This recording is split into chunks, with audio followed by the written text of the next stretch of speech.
Okay, here we are again, Damerells Motorcycles in Fradden. Purveyor of all sorts, all things motorbike. Yamaha, Suzuki, Honda. They do scooters, they do training, they do all sorts of stuff. And today, there's Mr. Toby looking at us today. Look at this little beast. This is the V-Strom 650. And we're going to take it out for a ride because we've done the 1050 XT, which was awesome. And we know what a good following these guys have, the V-Stroms. And so we're going to take them out and have a little ride of it. Look at the colour of them wheels. It won't be that colour in a minute. So we'll do that bit in a bit when we have a take it out. 21 plate, so it's not been out very much. So we know very little about it as usual. We've just been giving them and go for a ride on them. We'll take it out and see what's what. Do you reckon?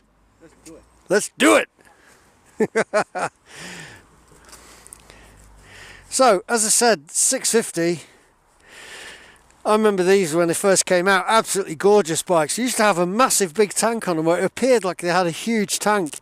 This is before we had the GSs and all the rest of it, you know. So these are probably the you know, when you talk about the Africa Twins and things like that, these were the forerunners, I suppose, or the follow-oners, or whatever you want to call them. Anyway, we're going to take it out, take it a little ride around, take it to our little spot in the middle of nowhere,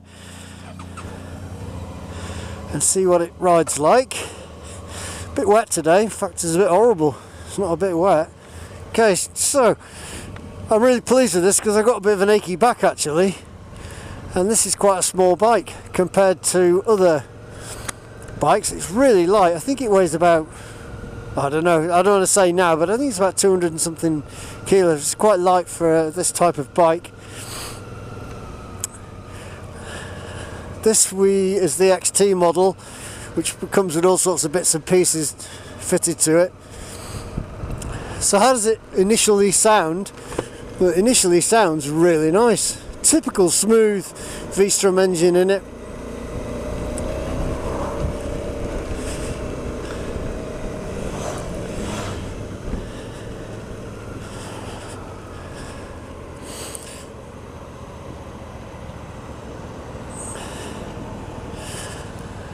As always with these bikes, they're it takes a little while to get used to them, but shouldn't take too long.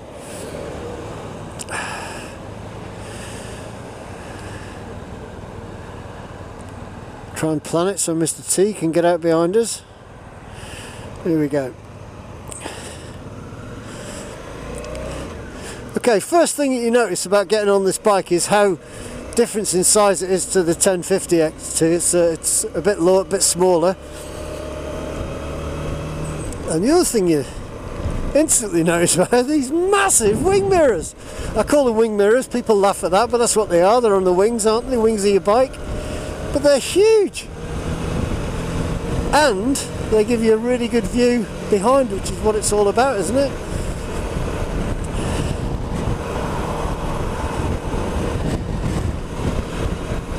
You know, sometimes you get on a bike and you go, oh, I'm going to hate this right from the start. Then you get on other bikes and you go, oh, this is really nice. Well, this is really nice. 6-speed box. Currently doing 60, I'll get up to 70 miles an hour in 6th gear, and it's doing 5,000 RPM. So it does about 67 miles to the gallon, I believe, which is pretty awesome. You know, I'm a bit of a convert to smaller bikes now. Now, having gone from my 1200 down to an 850, I see the merits of a smaller engine bike with regards to mileage, and especially when the price of fuel is so expensive at the moment. So, is it a responsive engine? Yeah, it is. Huge amount of engine braking on it. I mean, I was doing 70 miles an hour there, came off the throttle, and instantly it brakes, bike's slowing down. So no quick shifter fitted to this, but that's not a problem. You know, I think they're overrated sometimes.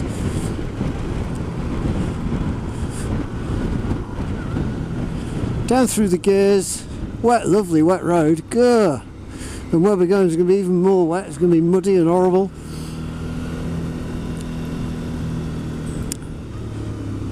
So initial impressions are it's very nice. Bit of a long pickup on the clutch comes out.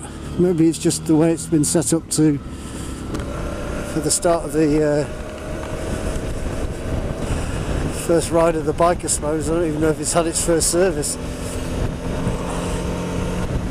So pretty basic layout. It's got a big dash, it's got a an analog speedo, tells you the speed you're doing in digital, what gear you're in, it's got the temperature, the clock, all that kind of stuff, the stuff you'd grow to expect. It's not the most inspiring of screens. People tend to be switched on now by all the gizmos and bits and pieces, and I think that is why the V-Strom is such a popular bike, because you know it does what it says on the tin.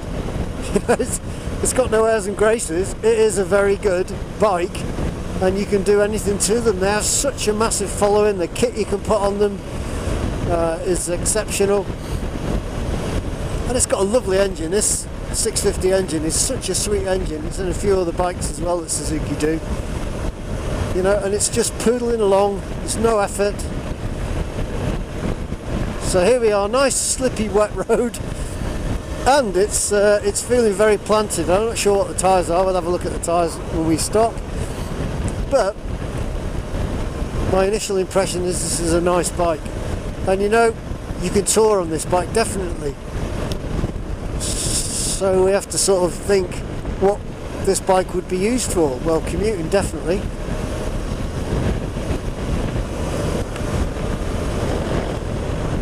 It's got a mode button on the left-hand handlebar. We'll scroll through them, see what it is. It's got pretty basic controls really, indicators, a horn, which is pretty crap, as you would imagine. But it has got handguards, which come right over quite a long way over your hands, which is nice.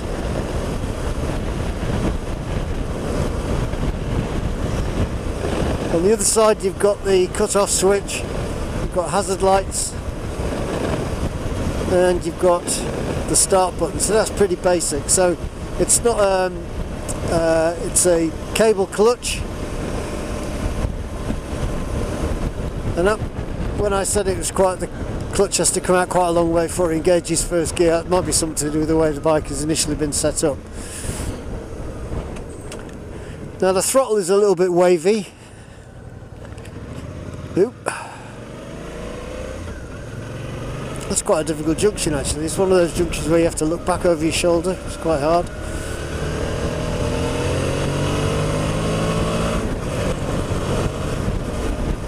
It's got good pickup, really nice pickup.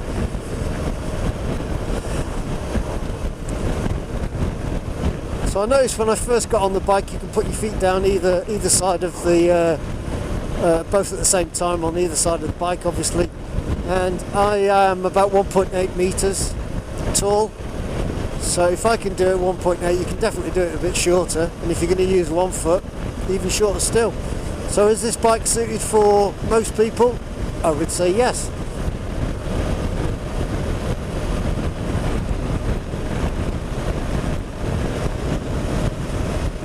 So you're getting a lot of feedback from the road through the handlebars, which on some bikes you don't get any, other bikes you get far too much. This is about right. It wouldn't cause me any problem to have you know, extra vibration or anything like that. There's nothing like that. My hands are comfortable. Got a nice size handle for the handlebars. You know, some bikes you put your hands on the handlebars and it's quite small, and you feel, oh god, it's a bit thin. But this has a nice padded grip, and so I'm riding in summer gloves today, and they're very comfortable. Winter gloves wouldn't be a problem at all. There'd be absolutely no vibration coming through there at all through a thicker glove. So the screen on the front is not adjustable at the moment. It doesn't seem to be anyway.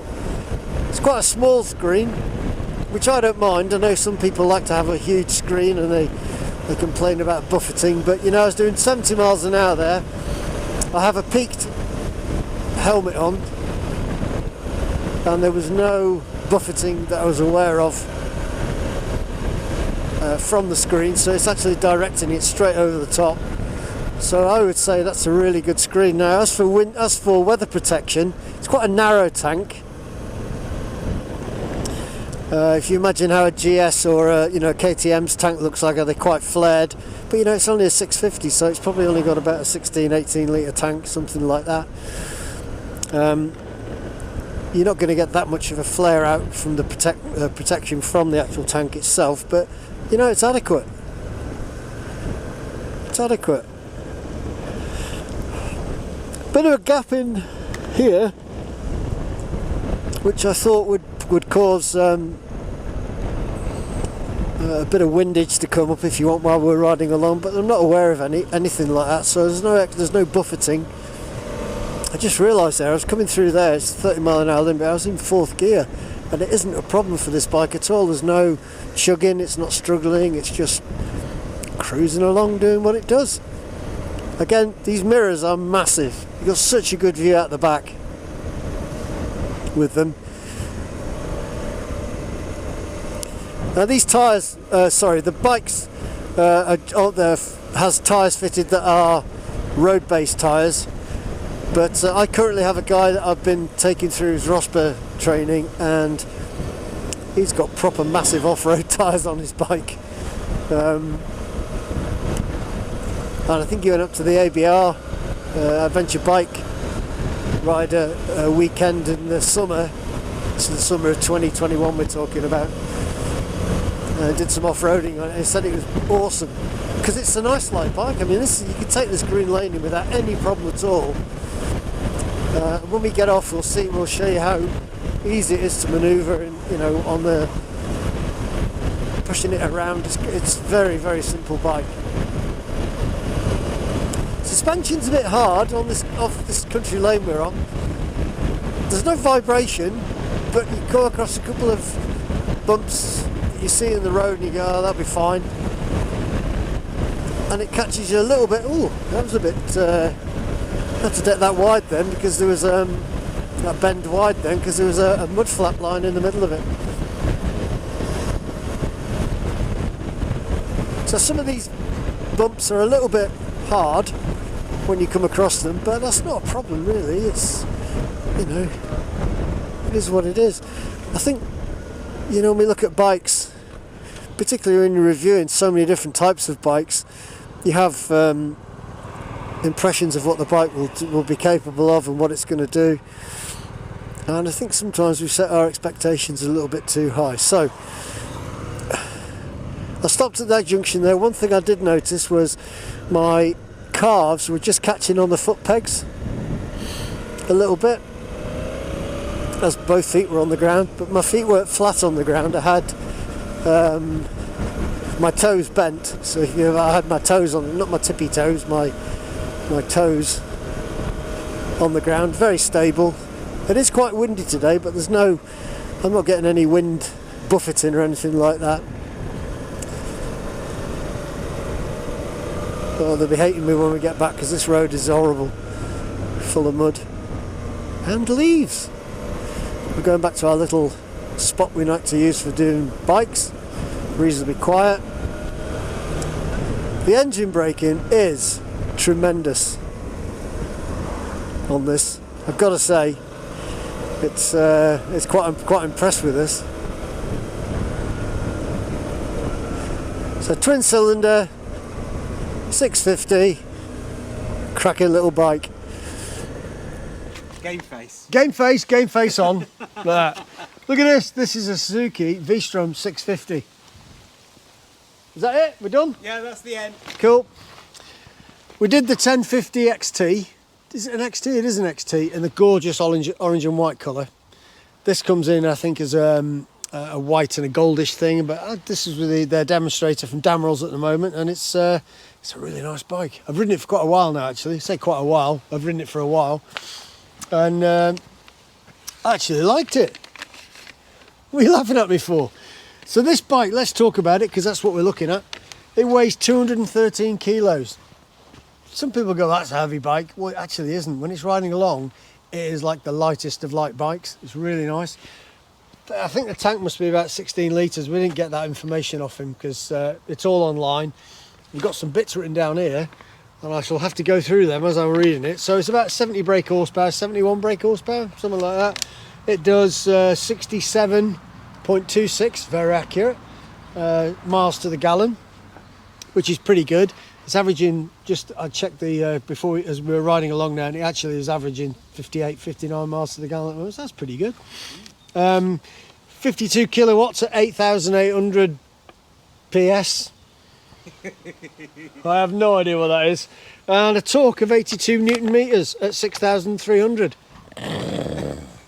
Because that is about as interested as I want to get in that kind of stuff. So I'll just put that there. Look at the size of that seat. Have you got a big bum? Apparently I have, because that was really comfortable. That is an absolutely gorgeous little seat.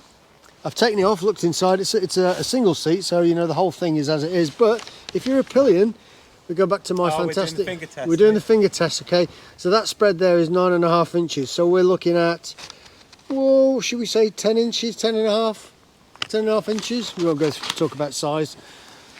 It matters, apparently. It does, apparently. Okay, so comfy seat, nice riding position. Get on those bikes. Sometimes you get on a bike and you go, well, I'm going to hate this or I'm going to like it. I got on this and went, no, this is all right. You know, having ridden the other bike, thinking this is going to be a step down, I think the only difference is it's the size of the engine.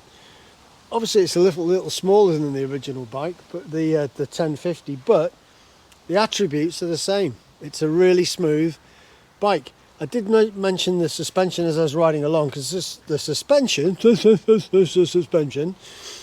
is, it's not adjustable apart from the damper you've got down here.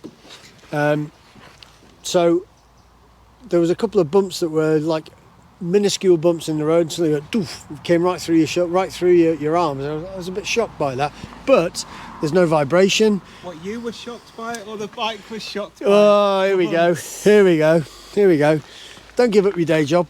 Oh, but it caught me out a couple of times. I was thinking, well, that's just, you know, that's me gauging the bike against the other bike, which is completely wrong to do. But you know, so is the suspension good? Yeah, it is actually. I quite like it. No vibration as such. Look at these rascals. They are huge. I should do a demonstration by putting my hand inside. Wow, they are big. They remind me, I had some V-Strom handguards on my Suzuki Bandit years and years ago. Exactly the same shape, and they are brilliant for keeping your hands warm. I mean, that comes right above your knuckles. You know, we look at other bikes. Right, Knuckles. I drag them a lot. And they're really small, you know, so the wind, the tops of your hands get cold sometimes, but you know, these don't. What's it like as a for all the gadgets and stuff? Well, it's pretty basic. That's what you would imagine, even though it's the TE version. TE? XT? XT. XT version of it, okay. We'll look at the dashboard. So you've got an analog, is that what they call it? Analog? Yeah, analog. Analog RPM meter thing. Yeah. Then you've got... It goes round, doesn't it? It does, yeah. It does that. What does it do? It does that. Yeah. As you're going up.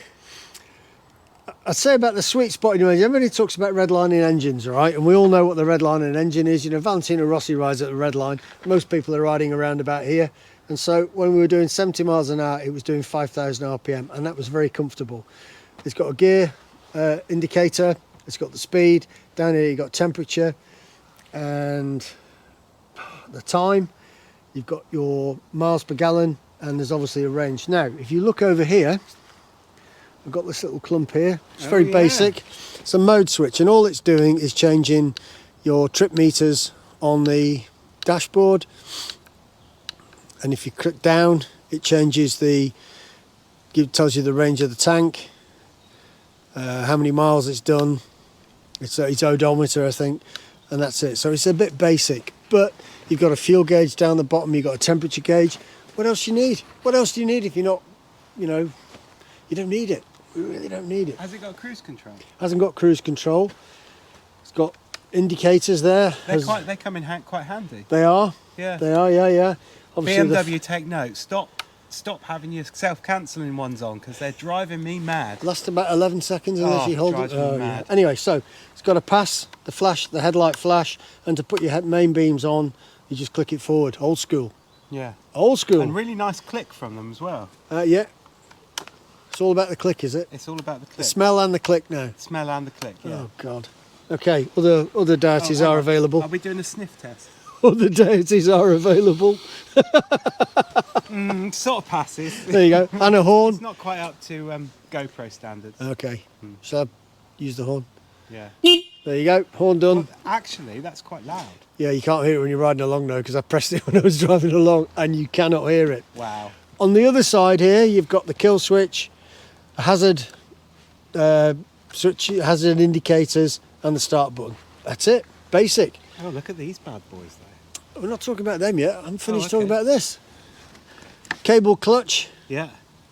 I did say that the cable has to come out, the clutch has to come out a long way before it engages, and that's probably just the setup of the bike because he hasn't done many miles, you know. Yeah. Now we'll talk mirrors. Oh, now I've got to come round here. Come again. round here. Just doing it to keep you occupied. They are I can enormous. Get the whole of you in it. I'm not that big. They are enormous, and when you sit on the bike, the first thing that like grabs your attention in your peripheral vision is the fact you can see everything behind you. They're huge. They're really. I'm impressed with them. I quite like the shape of them as well, actually. They're real time. If you sort of mean, there's some that give you the wrong impression that you're far enough away, too far. Anyway, these remind me of lorry wing mirrors. Okay. I don't know why. Yep, because they're big. They're big. Yeah. Now the screen. It's not adjustable. It's a good screen though, because at 70 miles an hour with a peaked helmet on, no buffeting whatsoever. But if you look at the shape of it, it's got a little bubble there, so it's doing that. So the wind is actually going up above you anyway. It's got a bit of a lip just here, isn't it? I think in motorcycling terms they call it a bubble. I did use that term to begin with. Just want to put that out there. I might be wrong, probably am. Anyway, the screen, very small but very good. Very good. I thought with this big space here there'd be a lot of wind coming up through there, but there was nothing at all, which is really nice. I did talk about the... Oh, before you go off to that, what is that?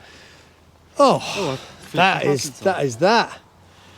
A cigarette lighter. In case you need a fag while you're cycling. But that is enormous. But it's not a proprietary fitting like other manufacturers seem to put. What, that little crappy dim one that BMW insist on putting on and everybody hates and changes? Did I think that out loud? Yeah. Okay. Maybe one day they'll hear us. So, weather protection from this is not going to be as good as some other bikes because the tank is a bit smaller, but that's fine. It's going to be adequate, I think. I didn't necessarily feel I was getting any extra wind or cold blowing over me, so that'll be all right.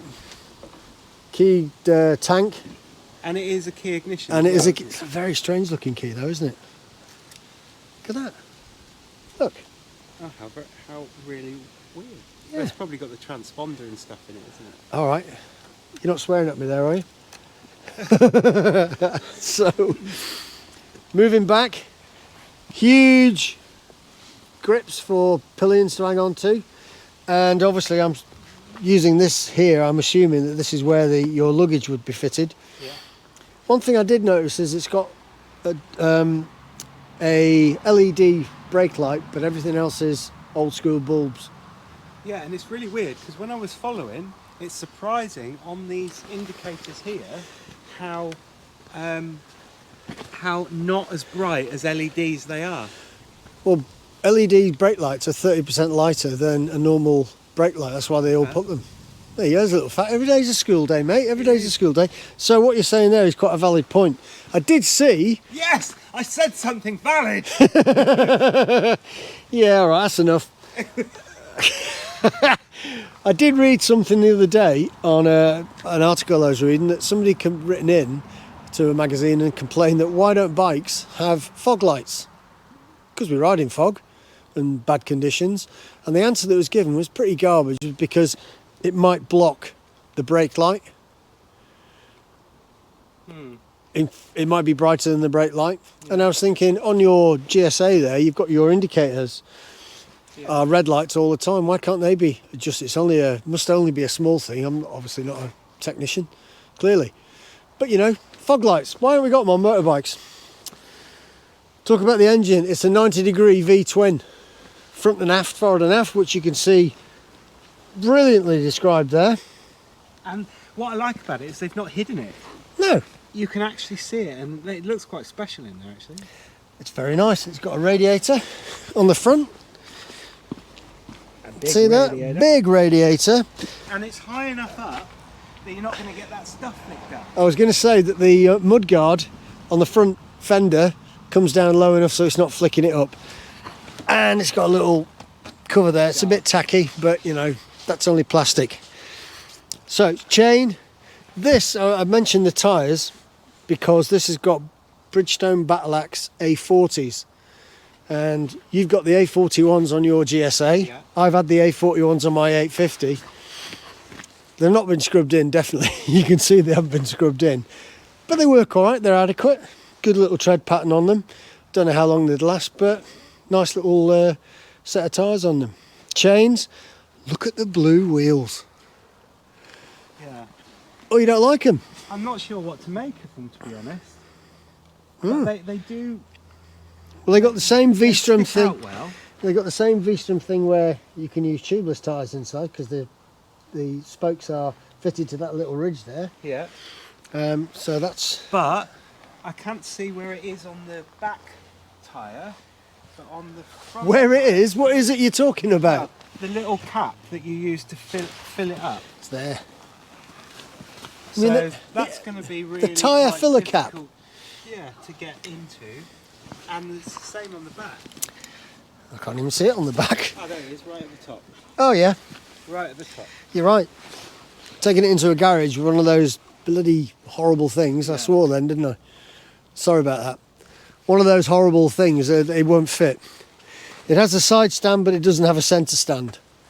So I did notice that it seemed to tip over quite a long way when I got off it, but it's not the best surface to park on, but it's good for our purposes because it leans the bike that way so you can see it. So, what do we think about it? We like it. It looks nice. We like it. Is it basic? Yeah. And these V-Stroms, what's this start at? 7,999 or thereabouts for the basic one. XT is like 8.2, isn't it? Current prices, it's 2021, isn't it? Yeah. So, other prices may change. You'll get in a bike that will do everything that the GSs will do, but it fits a budget, doesn't it? But you're not really compromising an awful lot if you're just touring on tarmac. Well, when I was riding it, I was saying, having gone down from a 1200 to an 850 and then this is a 650, you know, I really quite like the smaller engines. I don't know why that is. Pervert. When the bell tolls. For somebody. Okay, it's a really, really sweet engine. Very, very nice. The V-Strom is a basic bike compared to the XT 1050, which has got a lot more bells and whistles on it. But depends what you want to use the bike for. Could you commute in it? Absolutely, it's ideal for commuting. Put your panniers on it, you know, drop your soft panniers, hard panniers, whatever you decide. Could you tour it a weekender? Yeah, of course you can. That's exactly what it's designed for. And could you take it on a big tour? No reason why not. It's absolutely capable of doing all that, and with a massive range in its tank, you know, 68 miles to the gallon. If you're averaging that on a tour, and we're saying the tank is around about 16 litres, that's about a long way.